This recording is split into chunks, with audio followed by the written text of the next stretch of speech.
Did I say it right? Protana? Protano-Biggs. Protano. I don't have the English accent down pat. That's part of my problem. But Anna Protano-Biggs is with us today, and she is going to talk to us about the AIM Center. I do have a quick smarticle to do, but she's going to talk to us about aiming for hope, empowerment, and self-determination. I can't even pronounce my words today. Empowerment and self-determination at the AIM Center. And so the AIM Center is a program that serves people who are having difficulty with housing. And so I'm very happy to have her here today to talk to us about this. I did find a very brief article to review in just a moment about that. But before we get into that, we'll review what we have upcoming. Is that right? Yes, what we have upcoming on the Clinical Consultation Network. So next week, August 22nd, is our NAD collaboration. We have Kevin Aldridge here to talk to us. Do you know what the topic is, Babs? I just saw the email come in from Juanita this morning, so I haven't had a chance to look at it. Okay, so we'll give you more information about that as that time approaches. But then on August 29th, we've got a great guest, Dr. Leslie Rubin. I'm really impressed you were able to book Dr. Rubin, Babs. He is a great speaker. He's from South Africa. He also has a British accent, which is quite impressive as well. He's a physician who has served people with intellectual and developmental disabilities for many, many years. He's going to have a lot of great experiences to share. And so we're really honored to have him as a guest on August 29th. And on September 5th, I need to mention September 5th. Last week, our false start on greatest moments, was that what we were calling it, Babs? The greatest moments of the CCN. We had a fail last week. That was all my fault, but we have a rehearsal planned in advance of that for next time. So we will have a greatest moments session on September the 5th, which is the day after Labor Day, but I hope you can join us on September 5th as we review some of our favorite guests here on CCN. Well, Bruce, I got to tell you that I'm so happy that it wasn't just me, because I just felt like I was just having connectivity issues and I wasn't able to get in, and I was just really wanting to be a part of that best of segment. So I'm glad that it was, well, I'm not glad that it happened, but I'm glad to know there's another opportunity to. Yeah, I think everybody will enjoy it. I felt bad about the fact I couldn't get it all together there, but there were a few things that got in the way that I think we will have all figured out by the next time we do it. It's when you get into sharing a lot of videos, that's when it gets tough and can kind of get confusing. But I think that by the next time we do this, we're going to have it all down pat. So with that, I am going to review today's Get Smarticle. It's just a very brief article that I found on the topic of homelessness. And so I'm going to review this, and then we're going to let Anna Protano-Biggs tell us the real story after I get through massacring it with this article. But go ahead and go to the next slide, Babs. My share isn't working great. Okay, here we go. Okay, here we go. This article is by Patrick Henry. I don't think it's the Patrick Henry of one of our forefathers, but this is about innovative projects that are tackling homelessness around the world.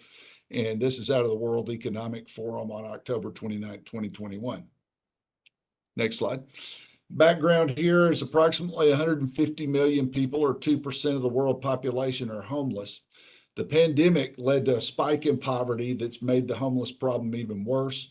And the United Nations has referred to homelessness as a violation of human dignity.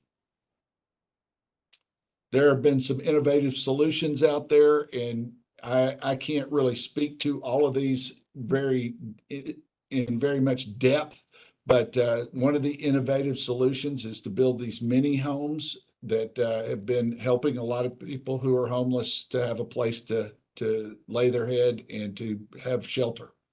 Next slide. There are also these 3D printed homes now. I don't know, Anna, maybe you'll be able to tell us more about that when you come up. I don't know anything about how this is done. I assume they print or somehow this printer creates the materials to build the home. But according to what they said in this article, that it can print a pretty affordable home. This place, Tavasta Manufacturing Solutions in India, has perfected this art, and they say these homes can be constructed within 5 days, which is a pretty quick turnaround. Also been the use of shipping containers that have been used to battle the homelessness problem. So Los Angeles built a 3-story facility for housing during the pandemic out of these shipping containers. The containers were modified so they have doors and windows. It's not like people were just living in a space, a dark space. Each shipping container apartment comprises 2 living units. So if you can imagine one of those, I don't know, it's about 12 and a half square meters that a person would have for living there, equipped with a bed, microwave, refrigerator, television, and bathroom. So all the amenities there. 232 home unit was built for $57 million. And that's really all that was covered within this article, but it just gives us a little bit of an entree to some of the things that Anna is going to be talking to us about today. So, Anna, welcome to the Clinical Consultation Network. So glad you could be our guest today. Thank you so much. It's a real pleasure to be able to join you and to be able to share a little bit about the AIM Center and what we do here. We do quite a lot of different types of things. I've had the pleasure of leading us here for about 2 years. It's a really special place, and I'm thrilled to be able to share it with you all. I've got a little bit of a presentation. I'm going to go ahead and see whether I can get that going. So give me just a second. Before you launch into your presentation full bore, though, tell us a little bit about yourself, and maybe I hope Babs let you know that we'd like to know an interesting fact about you. Sure. Well, so obviously, as you can tell, I'm not originally from around here. So I'm half Italian and half English. But I have been over here for many, many years. I've been working here in the state of Tennessee since 2008. And I came over here for work. But I then had the pleasure of meeting my husband and have 4 beautiful kids here. And many, many years ago, as my first degree, I studied medicine and medical sciences. And so I had the pleasure of really doing a lot of clinical experience as part of that. And so one of the interesting facts is I had the joy of delivering babies. And so really walking people through some of the most vulnerable moments of their lives, and it was a real joy for me. Some rather traumatic moments in there too, but a lot of joy. And so yeah, not everyone knows that about me. That's a great, interesting fact. Wow. That's so how long did you do that? For 4.5 years. 4.5 years. Okay. Wow. That is a really great experience that you've had there. Well, so I will let you go from there and just tell us all about the AIM Center and what all you're doing there. Absolutely. So let's see if I can get this kicked off. Hold on, give me 1 second. All right. So hopefully everyone can see this. And by the way, didn't Babs just posted something in the chat asking for people to what was it you put in there, Babs? What did you say? Anna would like to hear from our audience of how many people have struggled with clients who are facing social isolation and loneliness. So if you could put your comments in the chat. So if everybody can, anybody who has an experience with that can make an entry there, that would be great. And we'll review those in just a short time. Thank you. Appreciate that. Yeah. So, you know, I think that what I love to talk to you about is the AIM Center. So aiming for hope, empowerment, self-determination. And, you know, I think that it's kind of, you know, something that we probably all know, that we have a lot of people that, struggle with things to do with stigma and mental health. And so I really am interested to know how many of you are finding that you have clients who struggle with socialization, with social exclusion, all of those kinds of things. Because I know that the stats show that, there's a lot of people who do that. I know that you have had recently on the clinical consultation network, a lot of people talking about, some of those stats, that the co-occurrence of mental health disorders in the IDD population is, 30 to 50% of, people will have mental health disorders as well. That, many of those will go unrecognized, or overshadowed. That, within the IDD population, there's a much higher risk for trauma and adverse childhood experiences, with, of course, an estimated 90% of all people with IDD having experienced trauma. So these are some of the things that we know. And, all too often people, are receiving care that doesn't address that full range of needs, leading to unnecessary morbidity, mortality, healthcare and social service costs. And ultimately, to ineffective treatment, but most importantly, to a real cost to the individual, to really not addressing some of those most important, mental health needs, to socialization, to social withdrawal, to apathy, to the absence of self-confidence and the absence of self-worth. And so I know that we have a lot of individuals, to families who are searching for hope, for help, in our communities. And that's what clubhouses are designed to do. And that is what the AIM Center is here for. And so that's what I want to talk to you about today, is some of the things that we do, how we do that, and how we do it in a variety of different ways, including housing. So Babs, could we check in on how people responded to that? Yes, we've got responses that are so many people we serve struggle with this. We work with someone longing for unpaid relationships. She understands the difference, but sadly, most people in her life are paid to be there. Another one was, I have worked with many different populations, and the one issue that intersects them all is loneliness and a lack of community. And mental health has made such great strides in housing for people with mental health diagnoses. I wish we could create a bridge for people with IDD. So that's some of the responses we've gotten so far. Okay, thank you.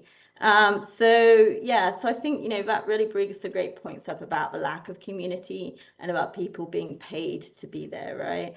And, I think that one of the great things about clubhouses is they really try to address some of that. Research consistently shows that outcomes of people with serious mental illness are tied to that recovery of dignity, that recovery of hope, of self-direction, of a coherent sense of identity that we all need, right? And that achievement of quality of life. And so loneliness in particular, has been identified as one of those leading unmet needs. And so we're really fortunate here in the state of Tennessee to have the AIM Center as, this kind of oasis in the desert of behavioral health care, a place where we literally create place, we create community. We focus on ability over disability. Our entire model is centered around the rights of our members, of personal choice, and we operate what's called a clubhouse, and we're going to get into what that is in a minute. But we literally, focus on the rights of our members, and we call them, you heard me right, we call them members. So participants of our services are members. That's you mentioned you focus on the abilities. I remember Tim Shriver some years ago coined the term diffability. It's maybe you don't necessarily have a disability, you have a different ability that we need to tap into and find for people. But one of the things that seems unique about your program, because you said it's not just housing, it's also creating community and giving people a purpose and helping them find that purpose. It is. It really is. And so, I think that it's something that we're part of an international network of clubhouses, and enshrined in the rights that we sign up to as accredited clubhouse, is that there are some fundamental rights. There's a right to work in our program. There's a right to housing. So clubhouses are dedicated to finding housing for people, or to building housing where they don't belong in our community. Fundamental part of the clubhouse is building community and connection. So, embracing that community connection. We're dedicated to one another's success, no matter how long it takes or how difficult it might be. It's a place of acceptance, belonging, and inclusion, and that antidote to isolation. Start thinking about some of these words when you think about the AIM Center or other clubhouses around the world: autonomy, decision-making, self-advocacy, self-determination, intentional communities, radical acceptance, and empowerment, which are not common words sometimes when you're thinking about treatment facilities and behavioral healthcare. Yes, we're kind of not unlike, we're really very different from some other things you might come across. So we are an accredited clubhouse by Clubhouse International, and not everyone's going to know what that means. I wanted to take a minute to kind of talk about what that is. We are an independent, nonprofit, community-based mental health agency. So we are 501c3, but we are part of a unique approach known as the Clubhouse model. And so we're part of a global network of clubhouses. So I actually put some embedded links to what Bab sent out to you so that you can link directly to Clubhouse International. We are the only accredited clubhouse right now in the state of Tennessee. We would love to see that change. We are working wholeheartedly with another agency right now to help them become the next accredited clubhouse in the state of Tennessee, and we're very excited for that. We need more of them around the state of Tennessee. Hopefully, as I do this presentation, you'll see why. So Clubhouse is endorsed by the World Health Organization. We're an evidence-based model recognized by SAMHSA. And we operate a holistic approach to treatment that really addresses social symptoms, as well as, some of those psychosocial needs, such as employment, housing, and skills development, and also education. So Clubhouse International, Fountain House, and other accredited clubhouses like the AIM Center were awarded the 2014 Conrad and Hilton Humanitarian Prize. This is one of the world's largest annual humanitarian prizes awarded to nonprofit organizations for alleviating human suffering. And so that really tells you the extent of the kind of work that we do, that, it's fundamental work, human rights-based social justice work. So this is some beautiful pictures of some of our members at the AIM Center. We're very proud of our members. What we do is we envision an inclusive, healthy community where all people living with mental illness achieve their highest potential. And we do that by creating hope, community, and social change to enrich and celebrate the lives of people living with serious mental illness. And many of our members are dually diagnosed. So the Clubhouse psychosocial rehabilitation model of mental health recovery builds that intentional community through a therapeutic process called social practice. We'll talk more about that in a minute. But social practice is a non-clinical treatment approach that uses an intentional community to help people recover from mental illness. And what we do is we believe that every person is capable of great things, deserves dignified and equitable treatment, and has the right to self-determination, opportunities, and a sense of belonging in community.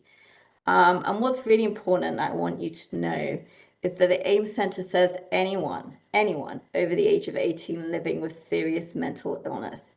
So, you do have to have a diagnosis of serious mental illness. We can assist with getting documentation for that if, you're going through your first episode of psychosis, or haven't, recently connected with behavioral health treatment and need help getting reconnected. But it's really important to me to make sure people are aware. And this has been a change because, for 15 years, this was not the case. But it is now the case that we will serve anyone regardless of their income or insurance. So you do not have to have 10 care to come to the AIM Center. Do we have a question, Babs?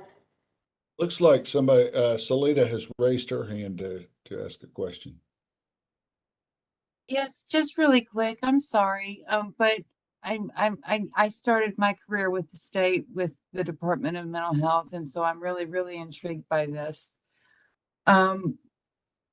So that you say you serve anyone over the age of 18 with serious mental illness, regardless of their insurance or income.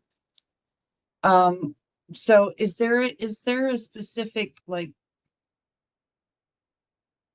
I don't know, is there like for in the MR world or the DD world, there's a specific age of diagnosis. You have to have had your developmental disability or your intellectual disability prior to the age of 18, right, Bruce? So is there anything like that in the MH world? No. So, for mental illness, mental illness can strike, any age, right? It's not discriminatory in that way. And so, no, there isn't within behavioral health in that way. So, no, literally, as long as we don't serve, It could be TBI after the age of, at the age of 20, and they would still qualify for your. Yeah, so you have to be diagnosed with serious mental illness. So we're talking about something like, chronic depression, schizophrenia, PTSD, schizoaffective disorder, bipolar, any of those kind of diagnoses, generalized anxiety disorder, any of those kind of diagnoses would, qualify you for services at the AIM Center. And so, if you have a serious mental illness documented and receiving treatment within the last 12 months, then we can, get you access here at the AIM Center to our services. And of course, you have to be over the age of 18 or over. And so, the big thing is that we don't serve children here, or directly serve children. I mean, technically, actually, through our housing programs, we do actually serve some children. Wow, that's great. But in the clubhouse, you have to be 18 and over. Okay, thank you. And so, I think I just want to make sure that everyone, is really aware of that because, historically, you had to have 10 care to come to the AIM Center. That has been a big change in the last 2 years, and a really significant one that we're really proud that we've been able to make through some, support from the City of Chattanooga, United Way, Community Foundation, and other local grants. To be able to serve everyone who needs that support in this community. And it's really in line with being an accredited clubhouse to make sure we're accessible to everyone who needs that support. And so, another big thing I want to make sure it's clear is that we're not a time limited program.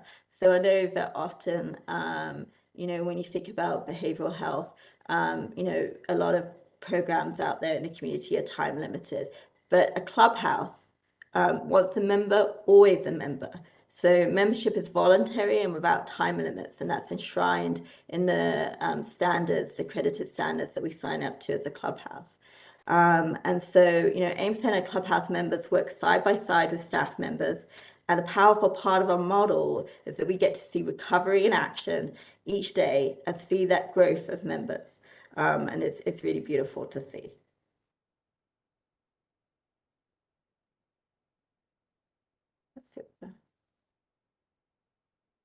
So, I think that, one of the other things I really want to talk about is that we're more than a program. A clubhouse is so much more than just a program.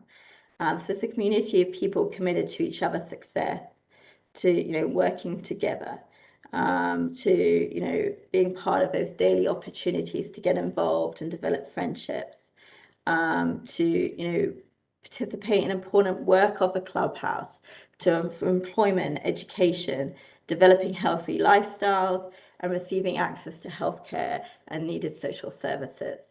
And so you really often can't tell in a clubhouse who is staff and who is a member, and that's intentional design. So it's really important to us to not stigmatize further, and that everyone is valued here at the clubhouse and has purpose. We are also purposefully understaffed as part of our evidence-based model. And so, everyone here is needed and valued. Members are wanted, needed, expected, and respected. And that's something that we all talk about every day here at the clubhouse. And so one of the basic concepts of a clubhouse model is working as a restorative experience. And that members help run the programming, which in turn makes them feel valued. It drives self-esteem, increases confidence, and also, promotes agency. And that's a really important part of our model. And you can kind of imagine how this naturally lends itself to building relationships. So you walk through the AIM Center Clubhouse doors, you're accepted, you're part of what we call AIM family. And so, you really kind of get to know people as part of that experience. So, that's why we call it an antidote to isolation, because we're intentionally building it into the design of our clubhouse and the way that we do things every day. So we even celebrate all major holidays together, including things like Juneteenth, Thanksgiving, Christmas. So we are always open on every holiday.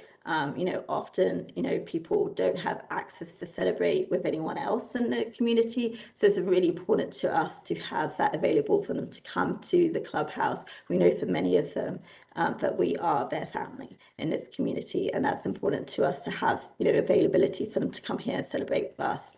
So we develop social programming together, such as bowling, attending library events, going to art things in the community. We also have a very strong art program here at the AIM Center. Community events, movie nights, different things like that. But all of it's designed to destigmatize mental health. Important part of that is to have a safe environment here in the clubhouse, and also to reintegrate people into the community so that they feel, valued here in the clubhouse. And we also work on making people feel valued out in the community too. I'm going to pause there for a minute in case anyone has any questions.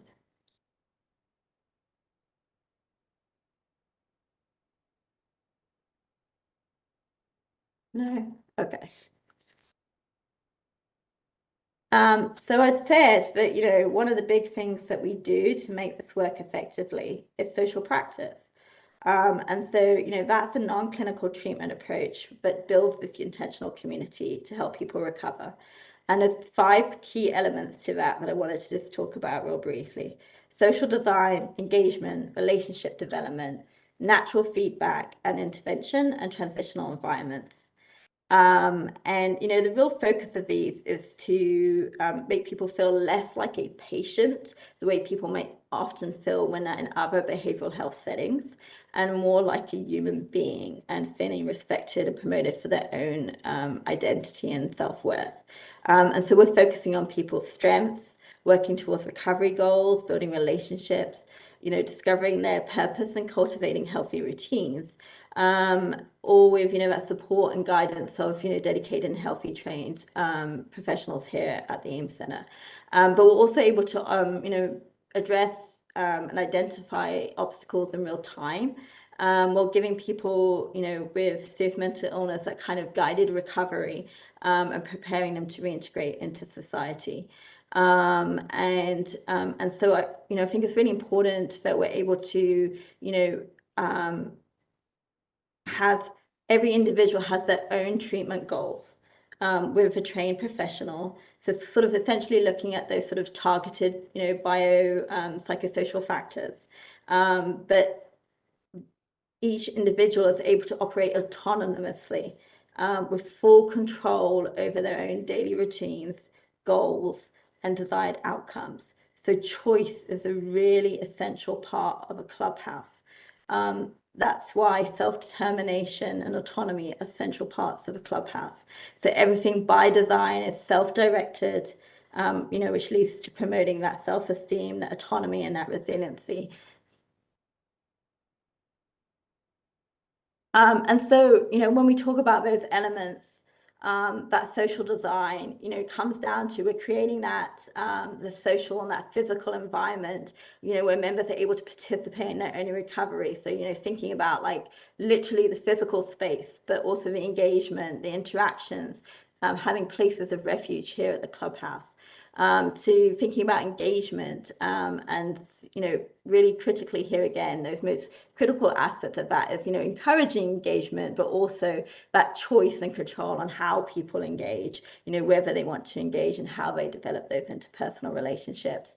And then also relationship development, so helping to assist people in developing a variety of social relationships and community connections. And then that natural feedback and intervention. So because of the nature of a clubhouse, we can have those ongoing observations of a person's strengths, their needs, and their challenges, and be able to have that sort of individualized interventions in real time. And then really critically, as I said, those transitional environments. So, really important part of that is creating places and spaces in society where mental health is not a priority of the environment. So building confidence, self-esteem, and worth out in the community.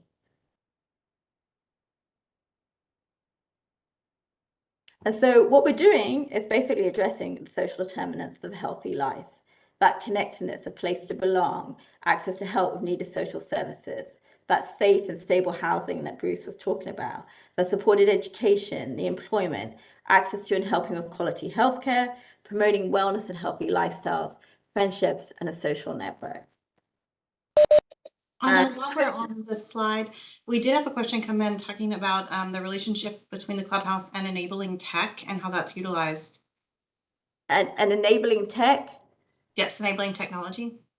So like, maybe using cameras or other ways of connecting with people, perhaps through electronic means, other things like that. Okay. Well, so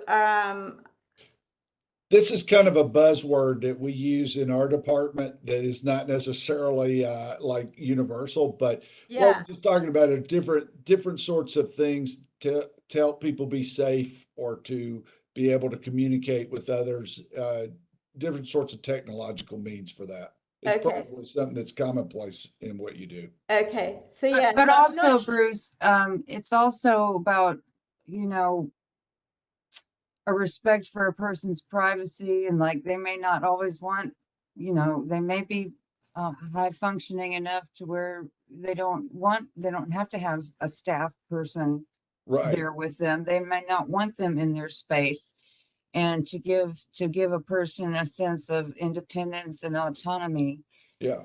Because they have these tools to be able to do things more for themselves than they might have otherwise. Yeah.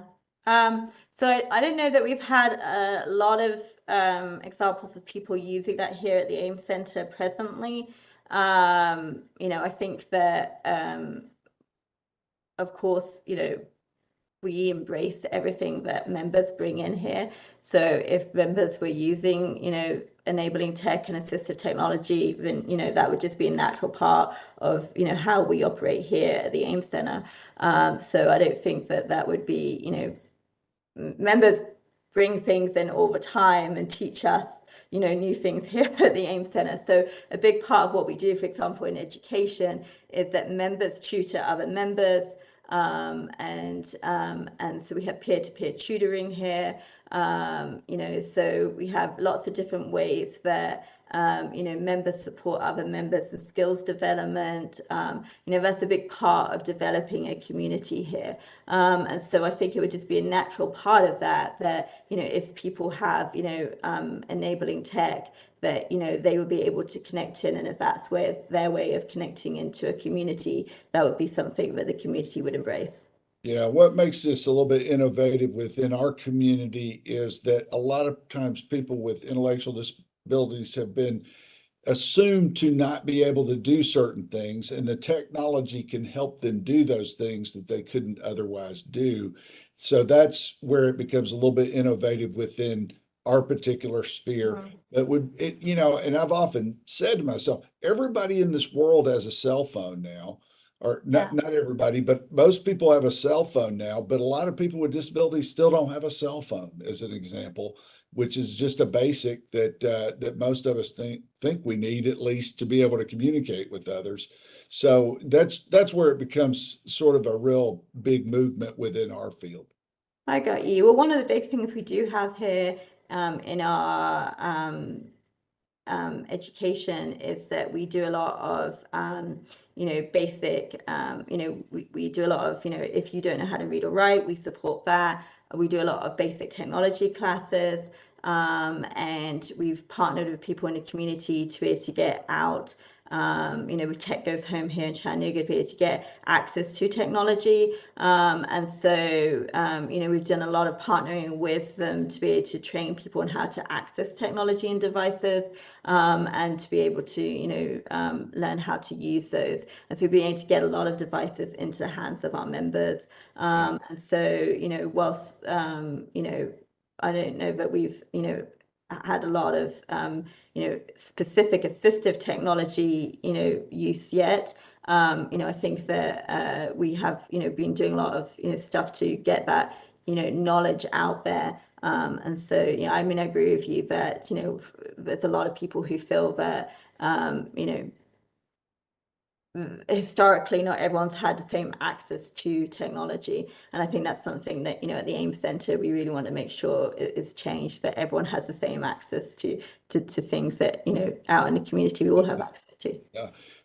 One of the things I wanted to key on a little bit, you mentioned connectedness here, which is such an important concept, it seems to me. I was watching a recent TED Talk, and I can't remember the name of the guy that was talking, but he talked about how loneliness is such a big driver for substance abuse, and that what people are really looking for is a way to be connected with other people. That seems to be a major part of the program that you offer through the AIM Center and through the Clubhouse approach. Yeah, it's a critical part of that. I mean, we really are set up to address that isolation and that loneliness. And I think as part of that, it really lends itself to stopping that sort of revolving door of crisis, revolving door of hospitalization, of sometimes people ending up in the jail system. So I think that it's really about making sure that people have those supports so that they stay healthy. And I think that if the pandemic taught us anything, but none of us do well on our own, and we all need those kinds of supports. And so a Clubhouse is intentionally designed to help build that community and connection. So one of the big things that Bruce talked about was that we do as part of that really look at housing supports. It's built into the rights for our members, and I'm going to talk a little bit more about that in just a second. But talking about those outcomes, employment is another big one that we look at. So we have a right to work for all members. We firmly believe that everyone, if you have a wish to work, we will help find you work, and that's competitive wage work here at the AIM Center. We will help find you work. And so we have 2 supported employment programs we run here at the AIM Center, an individual placement support program supported by the Department for Mental Health and Substance Abuse Services, and a transitional employment program. Both are evidence-based programs that we run here. We've had a lot of success with both of them. And we have longer on-the-job tenure for members engaged in supportive employment. Of course, Clubhouse has been shown to be cost effective compared to other mental health care approaches. And as I said, there's reduced hospital stays, reduced use of crisis services, reduced incarcerations. Critically, what we're really in the business for, improved well-being, and better physical and mental health through, reduced disconnectedness. But one of the big things that I wanted to kind of focus on particularly was the work that we do with housing. So housing is a right here at the AIM Center, to be able to have access to housing supports. And we do a lot of different things around housing. And so, as I know was mentioned in the chat at the beginning, thank you for the shout out, Brittany. We have recently hired a SOAR specialist here at the AIM Center. So those of you who aren't familiar, SOAR is a rapid way to apply for disability. And so, you know, one of our big commitments when we transitioned about 2 years ago to being able to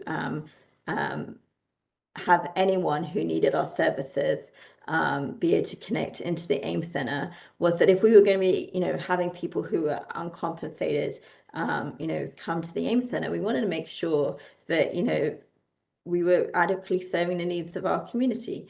And, you know, there's a lot of people who don't have access to income right now, who, you know, don't have access to insurance, and who would qualify for disability. And so, you know, we know here in this community that this has been an issue for a long time, but we don't have enough SOAR qualified, SOAR certified case managers in this community, despite the fact that across Tennessee, you know, we tend to be leading the way. And so we're really excited to see this position here, and to hopefully be able to, you know, transform people's lives by getting them access to disability, to income, and to TennCare, where they qualify. And then, of course, you know, hopefully to housing, and, you know, preventing them from, you know, being homeless or at risk of homelessness. And so, you know, I think that that's a really huge thing in our community. And we, you know, we're really dedicated to being part of our community's, you know, response to the housing crisis. We work as part of the, you know, continuum of care here with the coalition, and are well known for our housing supports in this community. We operate 74 units of permanent supportive housing in this community. It is independent housing, and so it's you know, something that we are well known for, how we respond to housing, and people love living in our housing.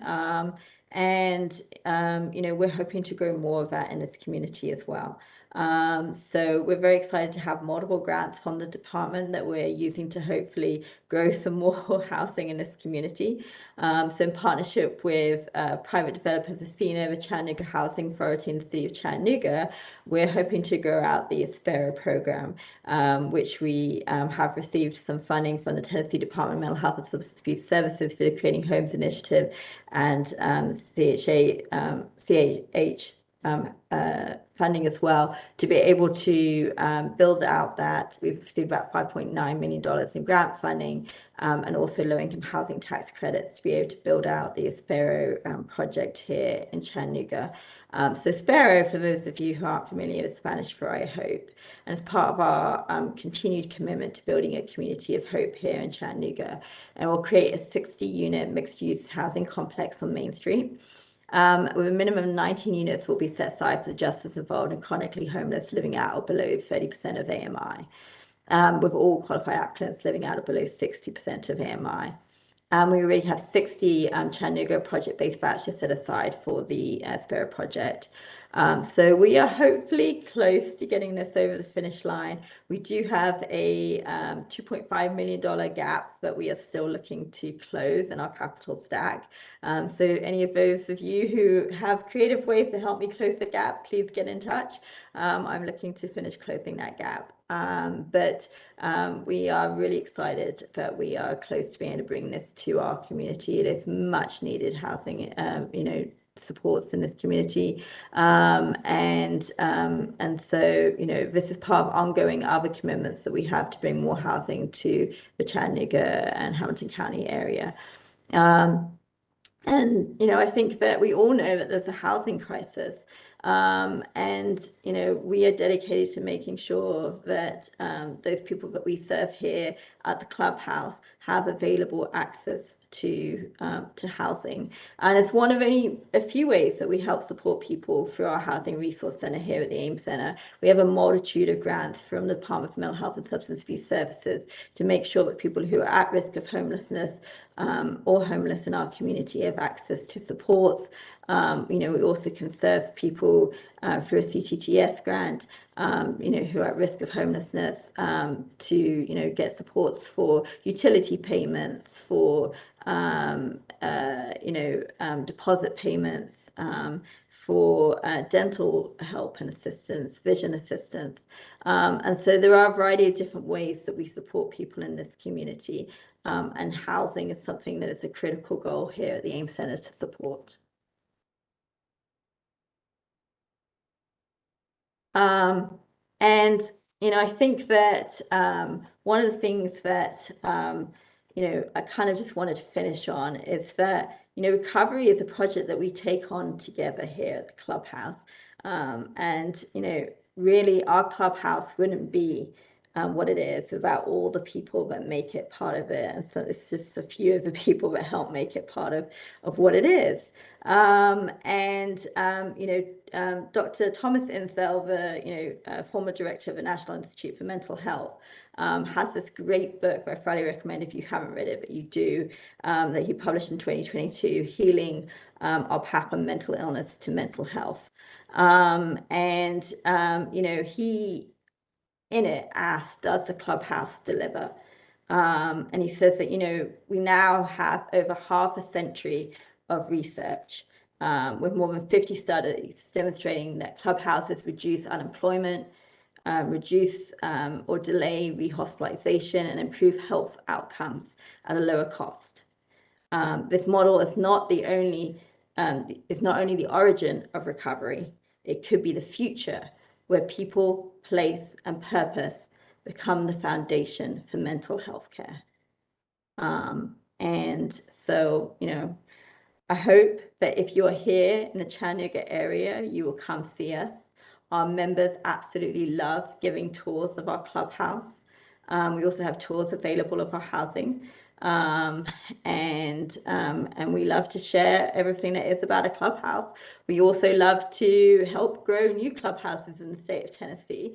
So if you're interested in that, we would love to talk more. And if anyone has further questions, so we're happy to answer them.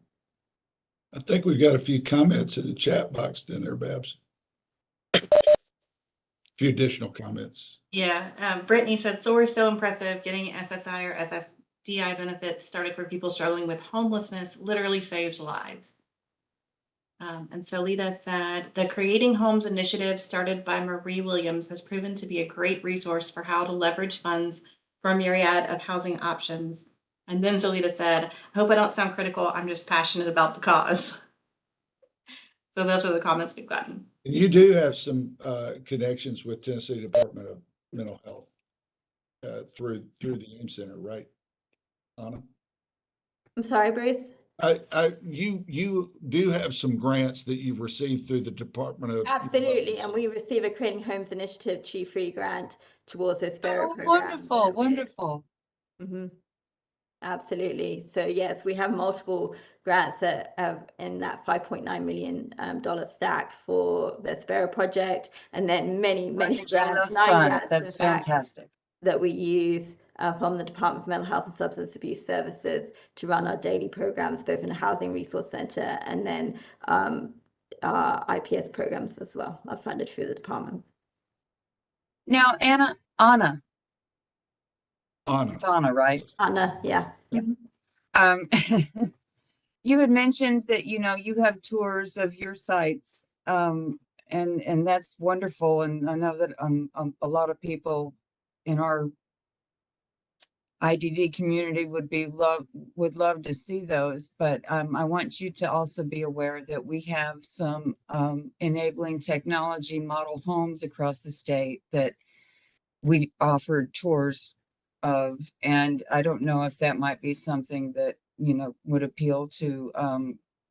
I would think it would appeal to the folks that you're trying to help serve. So I just wanted to throw that out. Absolutely. And in fact, we have just been awarded a United Way grant to look at assistive technology this year. So that's actually an area where I'm sure we could look at expanding that to do exactly that, what you're suggesting, Salita. I know that my department would love to help you or collaborate with you, rather. Thank you. I'd love to connect more on that. Anna, I'd love to ask a question real quick as we come to the end about, and if I missed this at the beginning, I'm sorry. Can people do, like, is your program sort of like a all day, every day type of thing, or can it be like certain days a week or a few hours a day, or how does that work for people who need like the social skills and job training and that sort of stuff? Yeah, Carrie, so that's a great question. So we are, generally open 8 to 4 Monday through Friday. We do operate programming on evenings, some selective evenings every other week, and weekends as social programming, and then of course our holidays. But we're designed as choice. So you come, it's a volunteer program, and you come when you need us. So we have people who come literally every single day. They are here, I kid you not, before I'm here in the morning, waiting outside an hour before we open.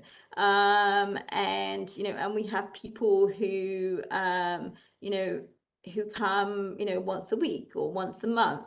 A clubhouse is designed for what you need it to be. And so, it really is, about, accessing the types of services that you need when you need them, and having that individualized treatment and goals. That's awesome. Thanks so much.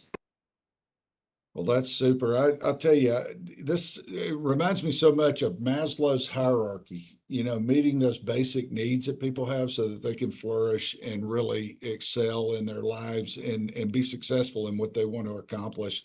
I'm so happy to hear that you have such a brisk program helping people in the Chattanooga area with all of this, Anna.